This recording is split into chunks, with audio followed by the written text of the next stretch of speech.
Molt bones. El Castellot és una muntanya de 464 metres. És un cim essencial de la Federació d'Entitats Excursionistes de Catalunya. I avui fa molt de vent. Es troba a Castellví de la Marca, a l'Alt Penedès, i veiem una vista esplèndida als 160 graus.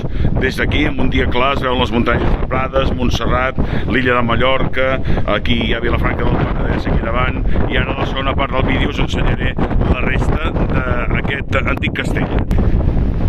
Aquesta part és la part de la torre del castell, que el podeu veure, impressionant, s'ha restaurat recentment, també de l'antiga capella d'usar del castell, i a sota hi trobem l'església de Sant Sadurní, que està just sota els peus d'aquí, del castell. Hem d'anar molt en compte perquè el vent és molt i molt fort. Avui hem fet el Castellot amb un dia clar. Creieu-me que això és un lloc preciós per poder-hi pujar i disfrutar d'aquesta zona de l'Alt Penedès, que és impressionant. El Castellot.